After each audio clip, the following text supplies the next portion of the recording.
ladies and gentlemen, SDZ, sit down, Zumock podcast, sit down, Zumock, sit down. It's Chad Zumock, the Z-Man, Florida's greatest, coming live and direct from Tampa, Florida. How you doing? How you feeling? You feeling good? Let's get this week going. With me, as always, my motherfucker, Tyler. Tyler, how you doing up there? Good. I'm good. I have taken a liking to that. Thank you. Yeah. I want that thing to get so big, like they see you on the street. That's my motherfucker.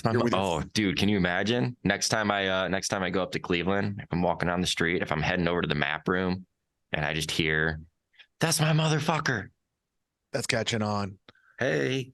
Meanwhile, you're pushing a baby carriage. You're like, "Oh, thanks, guys." Hey, thanks. I'm with my family, you fucking dicks.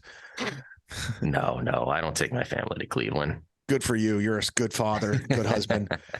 Ladies and gentlemen, it's 2023. It's a new year. We're off to a good start. I'm feeling good. You're making your New Year's resolutions. Mine was alcohol. Revolution. It's a revolution. Mine was alcohol-free. 2023, the year of me. I am 10 days sober. I'm feeling good. I'm feeling fine. And everyone's changing their lives. There was a guy on my Facebook, Tyler. You know what his Facebook status said? Away. No, it says, I want to be more woke in 2023. So I go to this guy's profile, right? First of all, he has a Black Lives Matter profile pic. So he's there. He's still there. He's still there. I mean, is the Black Lives Matter still a thing? I mean, listen, I'm all about all lives matter, but is the Black Lives, that was kind of a trendy thing. It was kind of like taking a knee for the anthem. I think the overall idea of it was not bad, right? Right. I think what happens with all of them, right? Like you got to look at like even the ones where it's like they collect money for veterans, like how much of the dollar, like the percentage of the dollar actually goes to the cause versus paying for the people running it. Then you find out the Black Lives Matter was all a scam and the lady who was running it, and it was just a terrible thing. How many houses? How many houses did she have? Right. But with that being said, okay, I go to his profile and then look. Well, you might be inconsiderate right here. Like, do you know it's a hit? Like, did he put out his pronouns yet? It said he, him. Did it really? It did say he, him. Okay. All right. Well, then he's woke as fuck, dude. He's pretty woke. And then I went to his profile photo. He's married and he has a transgender daughter that is 12 years old. 12 years old, Tyler, let me just say, when I was 12 years old, I was still playing with He-Man. I was playing Castle Grayskull. I had G.I. Joe's. I didn't have Stretch Armstrong, but I had G.I. Joe. My favorite G.I. Joe was Snake Eyes. He was kind of like the ninja. He had a mask. And I go around all day pretending like I was Snake Eyes. I love Snake Eyes. Now, the difference between this guy and my mother is she didn't want me to identify as Snake Eyes. Like I was not Snake Eyes. I would pretend I was Snake Eyes because I was 12. I didn't know any better. I was playing. I didn't know anything. I didn't know about girls. I didn't know about masturbation. Mm-hmm. But his kid's already transgender. They've decided. And how old are your kids, if you don't mind me asking? 4 and 2, about to be 5 and 3 coming up here because it's a new year. Well, pretty soon they're gonna have to identify. Yep. Gonna totally leave it up to them. So I'm like, you have a transgender daughter or son, excuse me. No offense, I won't dox you. And I'm looking more at the profile photo, and I'm thinking to myself, how woke do you want to get? He said he wants to be more woke. Like, where do you go from there? Do you go like when you have a crayon, do you say instead of a black crayon, do you say a Crayola of color? Is that where we're going? Could be. How woke do you got to be? I mean, listen, I understand people want to be good people, and I'm all about that. But the difference between me and them is I'll have the conversation, the rough conversation. If I have the same conversation with them, they're going to want to cancel me and take away my career and ruin me. Right. Well, the good news is that's already gone out the window. Yeah. Can't do it to you. Beat you to it. I already canceled myself. I live in Florida.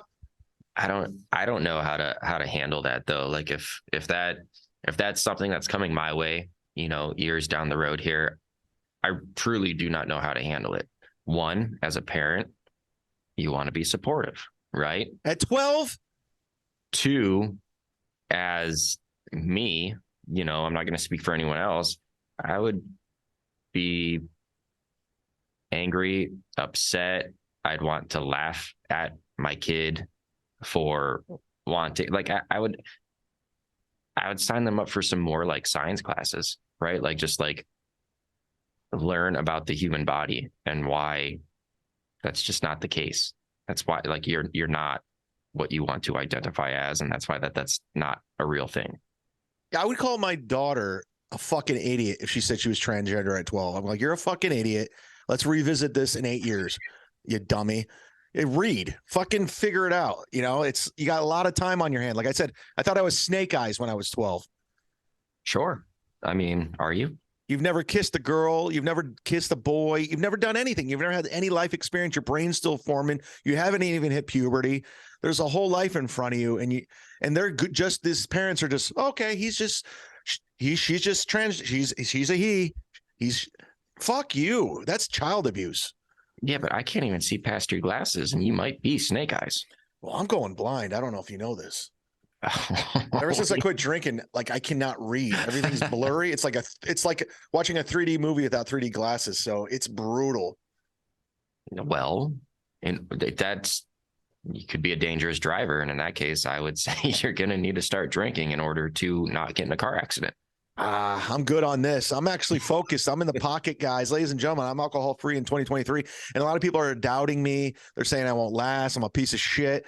And all that does is fuel me. The more you say negative shit, the more I want to just not drink out of spite. I actually hung out, watched the Browns game on Sunday, had no temptation, had zero temptation. And after that game, I'm glad I didn't. I should have. Yeah. Well, I did. I definitely drank during that because I was like, well, what the fuck are we doing? Well, here we go. Deshaun Watson, all the controversy, the guaranteed money, and turns out he's a piece of shit quarterback. I think it's still too early to say.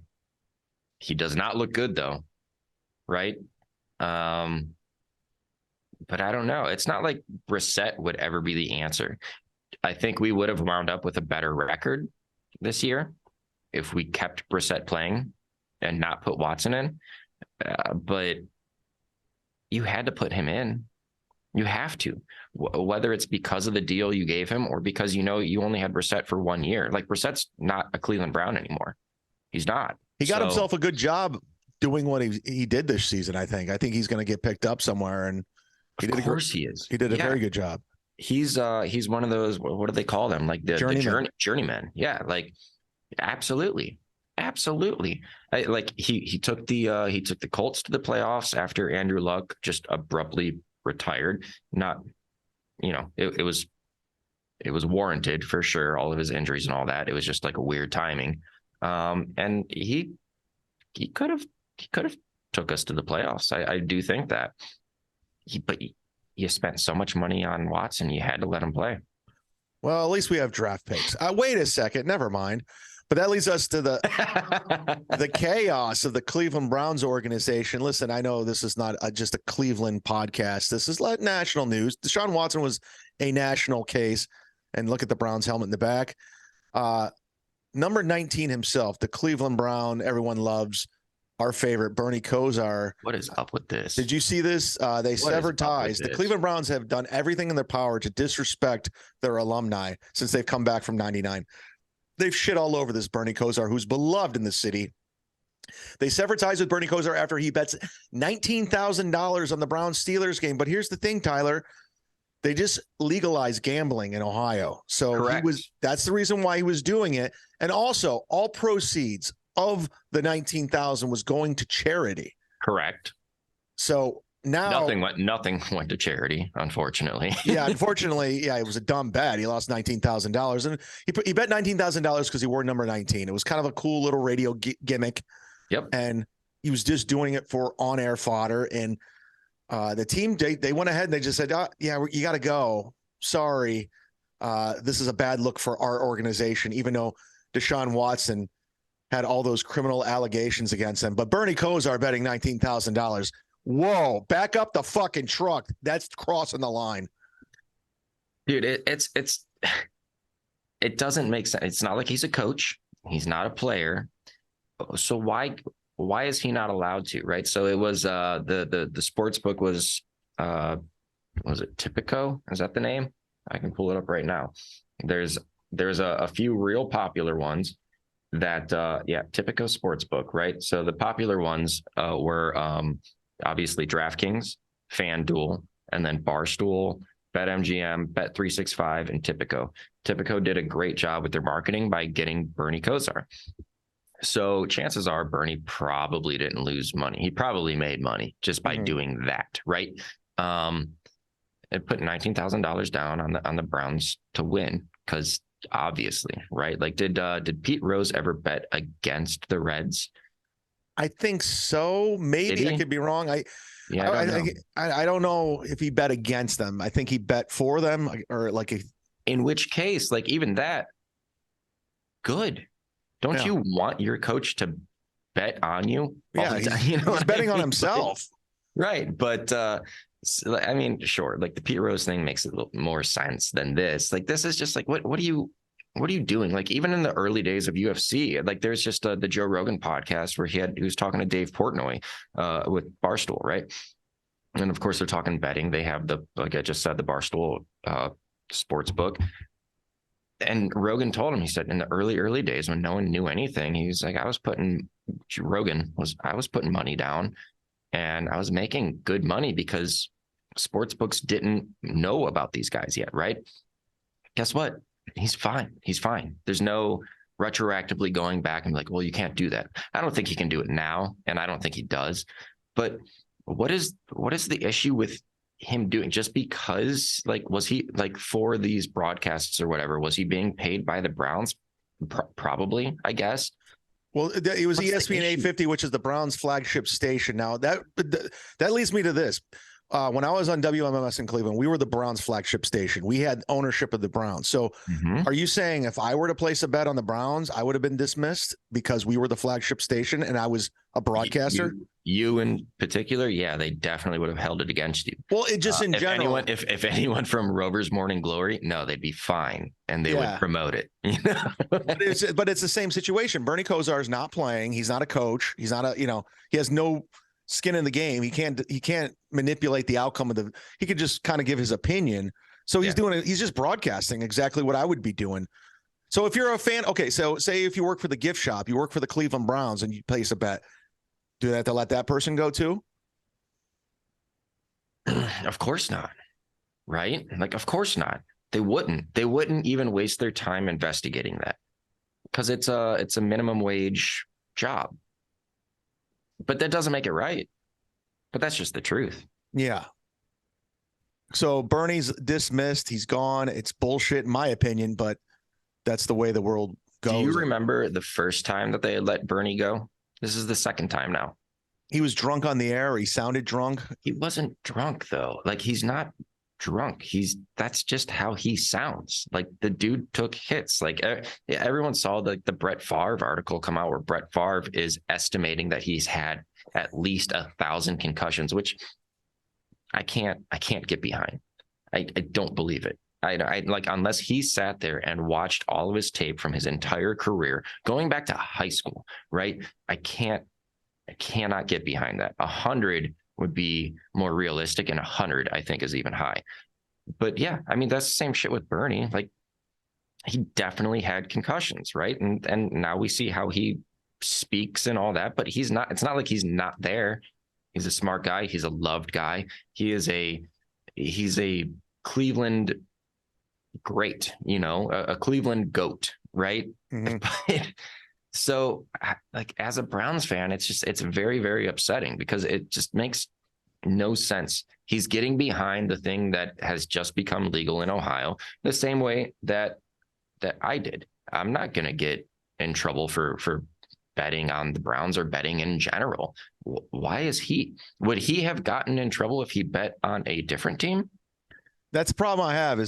My problem is with the whole Deshaun Watson mess. It was a fucking mess. It was a circus. And then this little thing where Bernie's just trying to create great radio. He has signed a deal. It's all, I see what he's doing. It's not a big deal. Money's going to charity. And the fact that here comes the discipline now. Here's the discipline. And that's what I don't like. And that's what bothers me with this organization is they just don't. Yeah. If you're Bernie and you're approached by this company, by the sports book, and saying like, hey, we'll give you X amount, right? I don't know the number that he made by doing that. Like, but I'd have to guess that it was if nothing less, it was a free bet. It was, we have this marketing idea. We'll give you $19,000 for you to obviously place on the Browns to beat the Steelers, right? Like, so if you do that, and you're also approached by not only that, but like, the reason for this is because like, if you win, then you can put that money into charity, blah blah blah. Like, if I'm Bernie, of course that's a good PR move.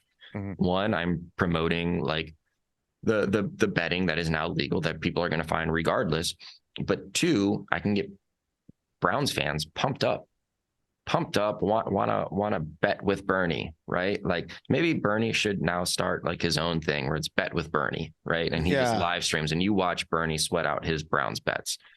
What was the old STO show with Bruce Drennan when he got trouble gambling? It was All Bets Are Off. Yeah. I say there's perfect Sports Time Ohio resurrected with Bernie Kosar. All bets are off. But listen, I don't like how the Browns are treating him like an asshole, which leads us to the mailbag of assholes, ladies and gentlemen. You can go ahead and email me, chadzumock3@gmail.com. Like I say, each and every week, I don't pick out the best ones, the worst ones, the most interesting ones. And I got to be honest with you, Tyler, we're off to a good start in 2023. I didn't get a lot of nasty emails, but I did get one that was interesting. They're not as harsh as they were in 2022. Did you have to sift through a bunch to find a bad one? I don't know if I'm jinxing myself, but let's knock on wood because this one isn't bad. So here we go. This one's from Devin. Devin says, I have to admit, Chad, I originally came over to troll your podcast because of WATP, which is Who Are These Podcasts? Sure. But after a couple of listens of your podcast, I'm actually a fan. Is that Carla? This is Devin. No, I know. WATP, is that Carla? Carl. As Cardiff Electric would say. Oh, I don't remember his little thing. But yeah, you're right. You pay attention, I don't. It says, he's a fan. I don't, but go on. It says, I also enjoy Tyler because he comes at it from an angle where you can tell it's honest and it's not looking for any kind of advancement of his career. I can't stand listening to podcasts with Bert, Theo, Whitney, etc., because you can tell they're always looking for their next career jump or somehow to move forward. Sure. Yeah. Your podcast is refreshing because you're not playing to anyone in particular, and that's very rare these days. Former hater, new fan. I know I'm supposed to send a shitty email, and trust me, I have. You have not read them, but they were nasty. But this time, things have changed. It's a new year. If I can change, you can change. People can change. We all can change. Devin. I think he took that from Rocky Balboa and Rocky IV. But thank you, Devin. So people are being converted slowly, like I predicted. These low-level tier podcasts are all doing the same shit, copying each other. In my opinion, they're worse than the mainstream media doing anything in their power to get a page click or a follower. They don't give a fuck who they're throwing under the bus. So I am a guy who says, listen, I'm not playing that game. I'm going to be honest and authentic because I think that's what media and podcasts is lacking these days is just honesty, because I'm not going to pander to the right, the left, or anybody else. I'm just going to call out bullshit when I see it, which leads me into this, Tyler. I asked you to watch this over the weekend, and I was very hesitant to do this, and I'll tell you why. Number one, I'm friends with Chris Delia. I started with Chris Delia. I have a kinsman. Can I cut you off, though? Sure. Right? Because first, for that mailbag, it was not bad. That's I appreciate that mailbag question because that's right on par, right? It's if you listen to anyone that has a bigger podcast, like you said, well, who do you say? Bert, Whitney, whomever, right? Even Joe Rogan, Tom Segura's Your Mom's House, all that stuff. They all, if you pay attention, they all have the same guest on within that same week or 2 week bubble, right? And it's there's a good reason. The good reason is that they're all helping promote someone of their special just came out or something like that, right? They don't have anyone on who is unknown that has a special coming out or anything like that, right? It's still just going, this guy's special is about to blow up. There's a mutual thing here by me having them on. It's also going to help my numbers for sure, right? Where like I would say that we wouldn't be any different. We would definitely have someone on and help promote their thing as well. But we also, I don't think, have ever done a full podcast where we don't just shit on things as well, right? We definitely leave ourselves open for people to shit on us. And I don't see us getting away from that anytime soon. Also, he's absolutely right in saying that this podcast does not help advance my career. That's right. So.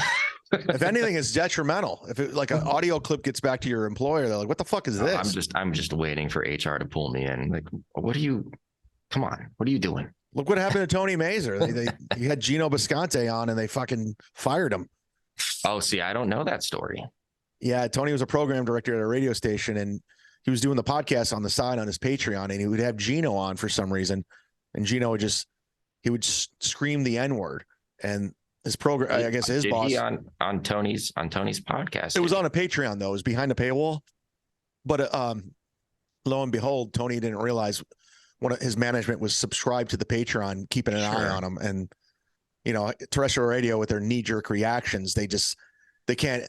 Anything controversial, you're gone. So they had to get rid of them, and they fired him. So I mean, I would certainly, one, don't have Gino on. That's not any show ever. That's not a blast for Tony there. Just don't have him on, and maybe blur out those sorts of words, because that's not okay. That's where Tony fucked up. He should have beeped it out, but yeah. But I understand Tony like wanting to fight back, like, this is bullshit. Of course. We're in another age, and it's just everyone's sensitive, everyone's pussyfooting around, but it's just the era we live in, and it's unfortunate because and I didn't hear it, but I would assume that Tony did not like back him up and like also like pile on with that, right?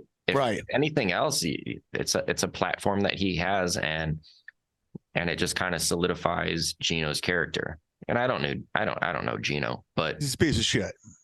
There you go. There you have it. Everyone knows now.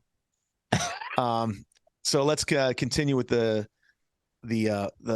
project I had you watch, and I didn't watch it honestly. At first, I watched like 5 minutes. I go, all right, I know what this is. This is a hit piece. And then somebody said, you really need to watch it. And I did. And I wanted to watch it. And all these little internet bullshit, there's so many of these lower level tier podcasts trying to make a name for themselves, trying to get page clicks. And comics are under attack, period. We are under attack. And we are like the only ones, not like professional athletes, that sleep with everybody in the fucking world, but comedians in general. And Chris D'Elia, on the other hand, who has been through the ringer and back, whether you like his comedy or not, he's been through the shit. And I started with this guy, and I watched this documentary, and I really took my time with it. I was not going to even bother giving it energy. I wasn't going to even like talk about it, because I see what these lower level tier podcasts, they're all trying to get their followers and their clicks, and they're all shitting on Chris. And what bothers me is I know these people. They know me. These people don't know Chris. They don't know any of us, but they'll use us to get a YouTube sub or a like or a follow or whatever. And it's gross to me. And they pass judgment, not thinking these people are people and persons. But before I get into it, I just wanted to say, I asked you to watch it. I want to get your thoughts before I jump into me. So did you watch it? Yeah, so I watched it, right? You sent it, you sent it over and asked me to, right? And I truthfully, I never would have if it weren't for you asking. I watched it. It took me 2 different times to get through it, right? The first time I stopped, I don't know how far in. And then I was like, well, no, that's not fair. Let me listen to all of it. And I did. And I say listen because that's really the only way that you could give it credibility, with all due respect.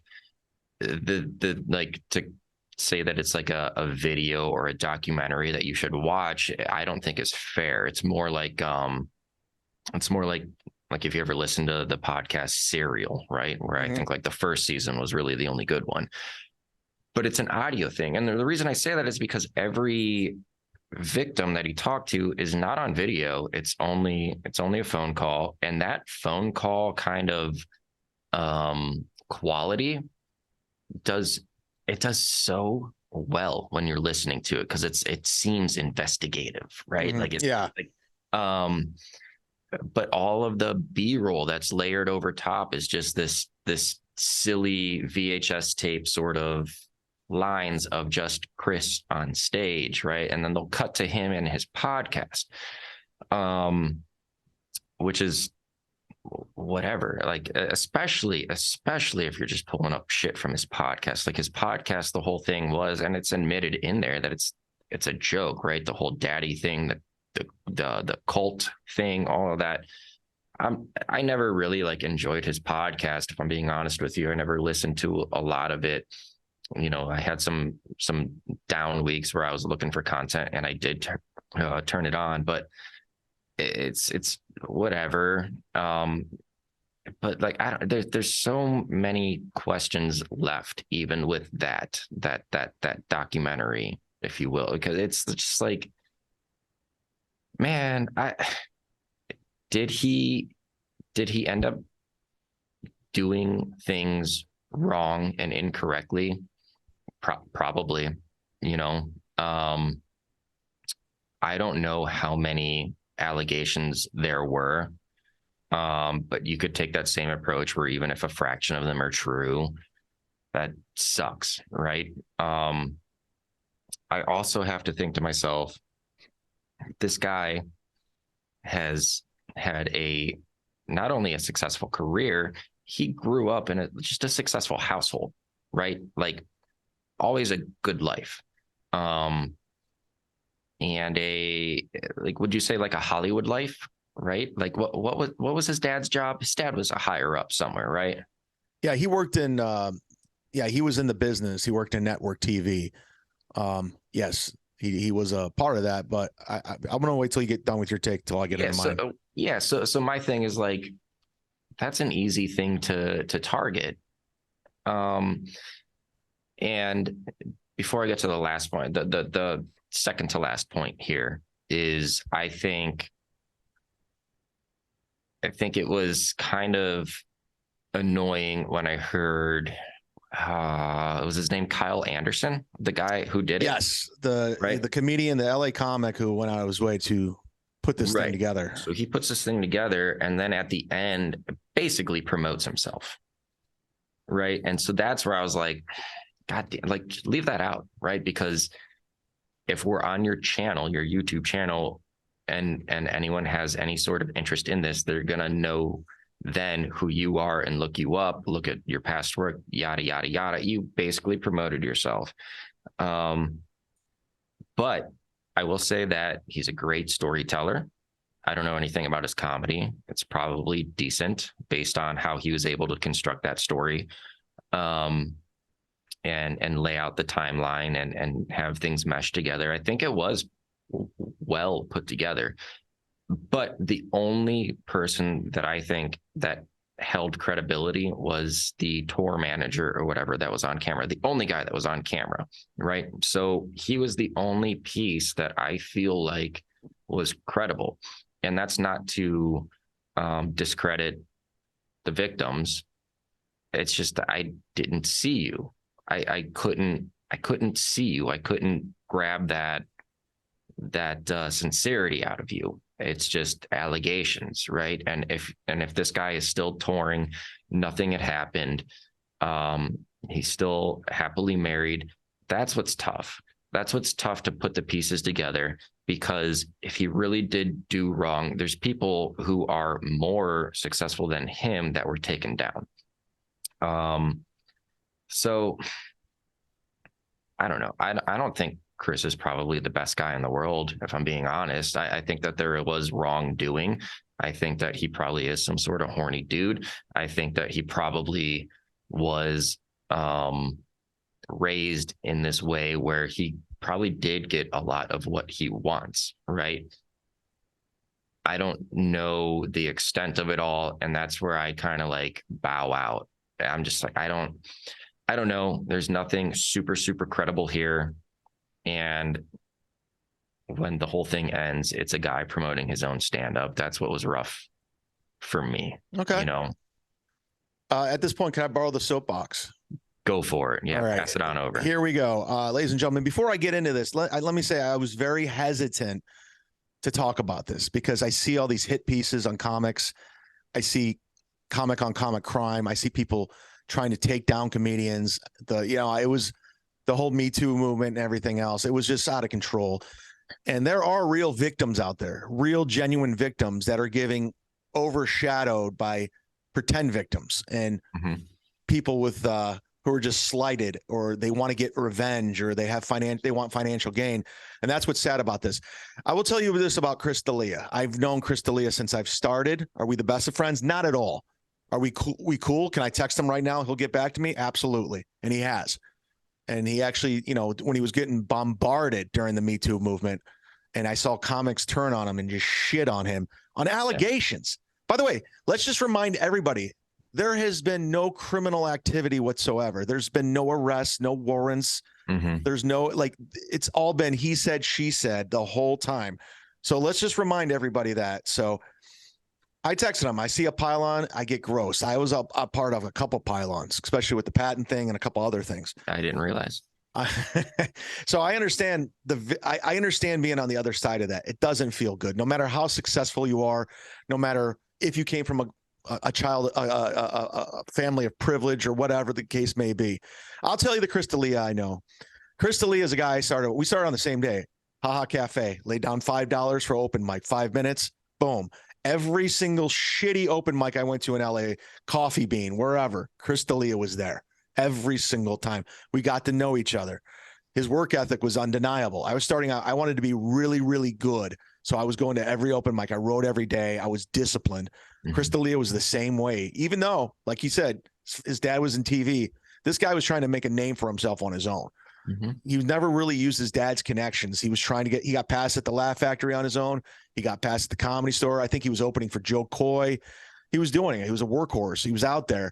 Whether you like his comedy or not, it's subjective. Okay.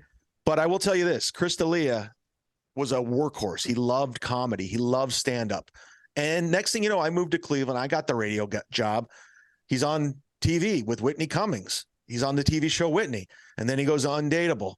And then he's big on Vine. And then he's big on these podcasts. And now he has this huge following. He's selling out theaters. And our paths crossed in 2014. I opened for him in a casino. We reconnected, exchanged phone numbers.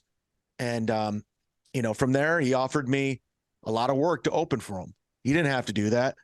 And I was on the road with this guy at his height when people were just women would dress up to the 9, like they're going to West 6 or like some nightclub to a comedy show. Sure. I mean, just the most beautiful women you'll ever see. Like they're going to see Justin Bieber or whoever the case may be. Bieber has said that, Chris was his favorite comedian. That was the roast, right? He was a rock and roll comic. Like, he's tall, good looking, funny. And whether you think he's funny or not, I've seen this guy go into the OR, the Comedy Store, the Original Room, and fucking destroy, level. Whether you like his comedy or not, the guy kills. It's undeniable. So we're on the road in Nashville. I'm opening for him. It's in between shows. I'm selling my merch. He's in the green room. And this lady comes up to me. True story, hand to God. Lady's dressed. She looks like a supermodel. She looks like Elle Macpherson in her prime. She's tall. And she comes up. She goes, "Where's Chris?" And the whole night I'm getting, "Where's Chris?" And I always lie. And I think he went back to the hotel or whatever because, or I'd always lie. I think he's going to the bar next door. You want to join me? They're like, "No, I'm too young. I can't get in." Yeah. So no, she was older. She was of age. She goes, "Can you give Chris a message?" And I go, "Yeah." She's like, "I'll be waiting around because I know you have a second show." I go, "Yeah." She goes, "Tell Chris I will suck his dick if I can get a photo with him." And I'm like, "Excuse me?" She goes, "Yeah. Tell Chris I'll suck his dick." She goes, "Here's my name. Tell him to look me up on Instagram." I go, "Okay." Now listen, ladies, feminist, I don't know about you, but if a girl comes up to me saying, "Hey, Chad, I'll suck your dick if I can get a photo," I'm going to tell you right now, That's the easiest transaction I've ever had. That is the easiest. There's no negotiation. There's no like, okay, no, well, no. How about if I get this? No, that's okay. Handshake. Let's go to work. And if someone says I will suck your dick for a photo, I will hire a photographer. We will do a photo shoot, any angle you want. I will help facilitate whatever you want. I'll post them to your Instagram. I'll retweet it. I'll do whatever. If a girl says I will suck your dick for a photo, I'm like, when, where, how? Let's go. Boom. But to Chris Delia's credit, I told him the situation. He just laughed and he goes, tell her to come back here. I come back. She takes the photo, shakes her hand. He's like, thanks. He goes, you got a ticket for the show? And he goes, no. And he goes, okay. He goes, we'll get you a ticket. Just sit back in the row. And he went home by himself afterwards. I was there. Yeah. The girl was the hottest chick I've ever seen. She was a 12. So let me just tell you that situation. That's just one of many, many cases. You go back to the Motley Crue in the 80s. Girls are lined up to suck Tommy Lee's dick. These are groupies. These women know what they're doing. And you could say feminists, women's rights, all this shit. What about these women that know Chris D'Elia is married and has a child? What do they give a fuck? No, they don't. Have you ever had that kind of attention in your life where a girl will do anything to be with you or just say anything to you? Constant, nonstop, every single day, attention coming at you left and right. Now, I don't know his situation with his wife. I know he's happily married. I know he loves his kid. He loves his fucking kid. Mm-hmm. I don't know what their situation is. I don't know the extent of it. But the fact of the matter is he has a fan base. And these girls that say, hey, listen, I'll suck your dick for a photo. They suck his dick. They get the photo. I'm not saying this happened, but and, you know, he talks to her a few times and then he quits talking to her. They get buyer's remorse. They're like, he's a piece of shit. Fuck this guy. They make a blog and all of a sudden they're the victim. Meanwhile, that's what they offered. Listen, there's successful people in this world. And sorry, ladies, you guys like money. There's a lot of ladies, not all of them. Money, rich, handsome, fame, power. You love that. That's the reason why Donald Trump was a thing. When he's saying grab you by the pussy or whatever, because guess what? Women fuck Donald Trump because he was Donald Trump. They did. And you hate these guys because you don't have it. And who's this guy who directed it? What was his name? It was Kyle Anderson. Kyle Anderson. I didn't do a lot of research, but I texted Earl Skankel, who's an LA comic. I go, what's the deal on this Kyle Anderson? Earl's words.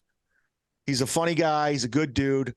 He has nothing to lose. So Delia can't sue him. And that's all I needed to hear. So, well, that was another thing, right? Like throughout the whole thing, he would at random times, he'd be like, don't fucking sue me, you coward.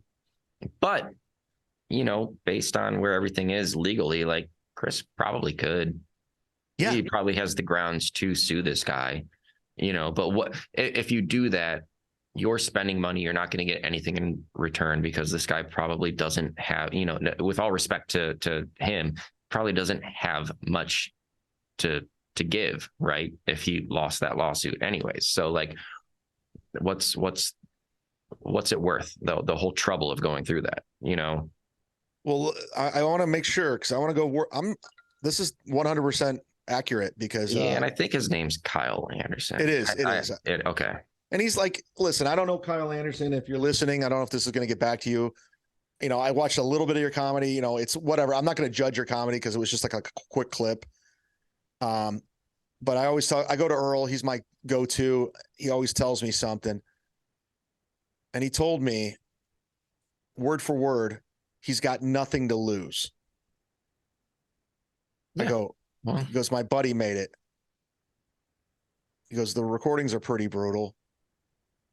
He's got nothing to like lose. The recordings of like the girls. Definitely. Right. Well, definitely. But that's, again, to Kyle's credit. I like I said, this guy is a good storyteller. And by storytelling, I don't mean that he's making things up. I'm saying that the way that he constructed this is very, very good.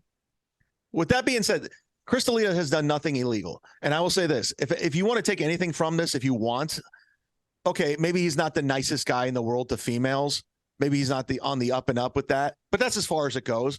There's a lot of people like that out there. There's girls out there that hate my guts.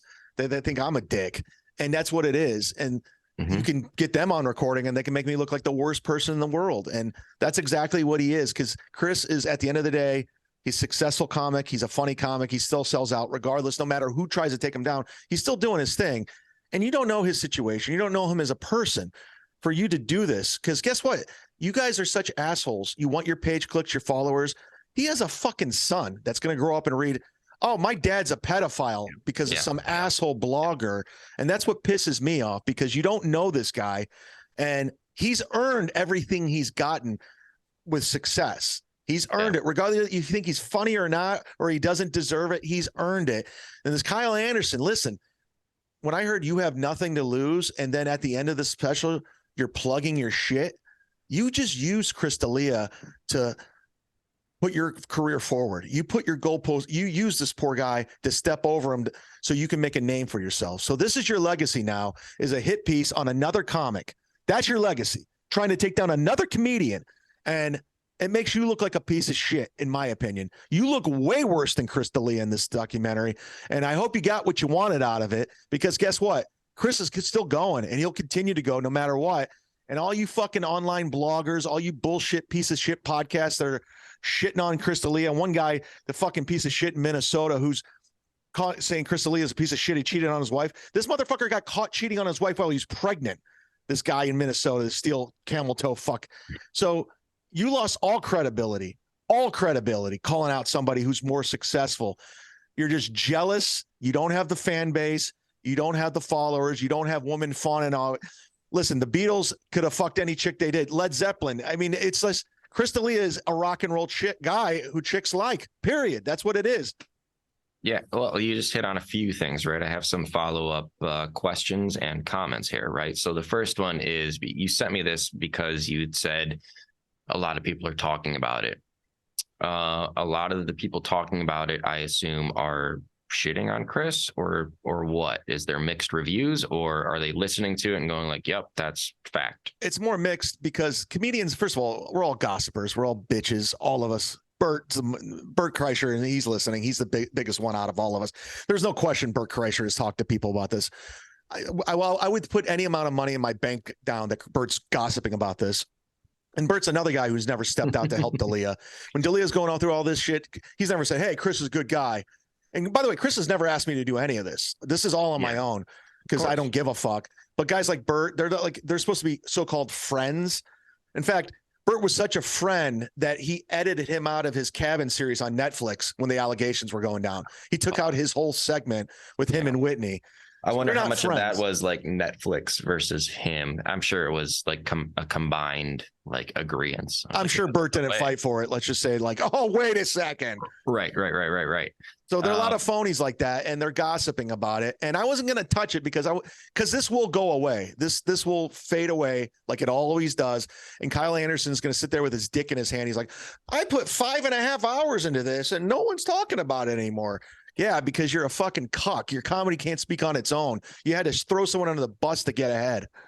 Yeah. So there, I'll just follow up with the two remaining comments that I had. The first one being like, this kind of goes back to like the mailbag of just where he had mentioned like other comedians doing these podcasts for their own gain, right? Like it's the same sort of thing here, right? Because now this guy has essentially the same opinion of Whitney and Bert, right? And whoever else, probably Patton Oswalt, but that and maybe he sees this as like an in, like, listen, I think he's also a bad guy, right? Because that's PR wise probably the good move. How far is that going to take you though? I don't know. But the other thing that I wanted to bring up was when you were talking about it all and you were saying pretend victims, when you're mentioning like buyer's remorse, right? Yeah. Like I offered this and he turned me down and now I'm pissed. I just want to say like, it's very, very hard in the Me Too movement for anyone to stand up for themselves, right? Without getting shit on for standing up for yourself. They expect you to apologize and admit guilt, whether or not there was something there. I have a buddy who I went to high school with. After high school, he went to the Air Force, and I'll try and make this really, really quick, but it has to do with this, right? Goes to the Air Force. He's stationed in New Mexico, and he is gone all the time. So he made this decision to break up with his girlfriend, who is still in Akron, and breaks up with her, starts seeing someone on base, They all on base will go out to the local bar and all that sort of thing. He finds out the girlfriend that he broke up with is pregnant with his kid. So he decides, well, shit, I need to see that through. That's going to be my daughter. So he tells this girl that he was hooking up with on base, like, can't happen anymore. Cannot do this. And so one night after that, they go out to the bars, just a group of them go back to their barracks. He goes, lays down for bed. This girl on base breaks through his window. She undresses herself and says, let's fuck. Well, he fucked, right? He did.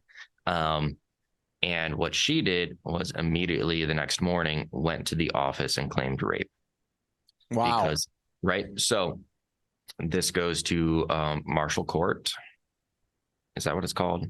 I don't know what it's called. I don't know. Something like that, right? Like, and he had the option of getting whether it's like civil court or martial court. Is martial court where Lieutenant Pete Mitchell went after Goose got caught in the flat spin and died? It might be. Yeah. Okay. Right. So, and he goes, well, this is so ridiculous that I'll just do the martial court. I don't want to pay for a lawyer and all that. Like this, like, it's very obvious that, like, you know, we had this thing. This isn't the first time that we had sex, all this sort of thing. Right. And they go, this is in the Obama era, and Obama had this zero tolerance thing. So because he did martial court, they go, bang, 11 years. My friend gets 11 years in prison, has to tell his girlfriend, girlfriend again, if you will, right? Baby mama, or whatever the fuck you want to call it, that I'm going to prison because they say that I raped this woman. He spends, I want to say 5 years, it's 5 or 6 years in there before she finally came clean and wrote to the judge saying, I was, jealous, right? Like for I don't know the whole. He showed me the whole statement, the whole letter that she sent. She actually met up with his appointed lawyer, right? And she met up with him to construct this letter to send to the judge. Sends it to him. And the thing is, when you do that, and you get I don't know if she got discharged, like an honorable discharge or whatever, but she did get, it was something like, I don't know, allegedly, let's say that, right? Because that's the safe word. Allegedly, like $40,000, $45,000 a year for life for what she went through. So the way that she constructed the letter to the judge was in a way saying this, but trying to not admit guilt. He is now released because of it, but that's still 5 years taken away, right? So he finally gets to come back home. He still has to register as a sex offender, has a daughter now and all that, and he's got a great life now up there. He didn't have to go through that. And, I wanted to make a whole like documentary out of it because I knew it would be controversial to go against the whole like Me Too thing. He didn't want to. Well, he was okay with doing it. His family didn't want to because his family didn't want to rock the boat. I talked to like one lawyer who he only represents women in the military for these sorts of things, and he was on board. And then I had to cancel the interview because of my buddy's family not wanting to rock the boat. But long story boring here. He didn't do anything wrong, and yet still served 5 years in prison. And exactly what's going on right now, and I could see it. And I hope Kyle Anderson, the comedian from LA, I hope he feels real good that he got his dopamine drip with this Delia documentary, and he's got people talking shit and people trying to pile on. I hope you feel good. We know you, Kyle. We all know who you are now, not because you're comedy. But what do you think about like the tour manager and all the shit that he had to say? There was things, listen, I watched a little bit of that. There could be sour grapes there. Chris could have ripped him off, whatever the case may be. He could be pissed off or whatever the case may be. You never know, like disgruntled employee. Mm-hmm. Look at me when I got fired from MMS. I was motherfucking him down left and right, all the shit I saw and said. Listen, at the end of the day, Chris is probably being, I don't know. I can't speak. I was not there. If anything, rude, Rude. That's it.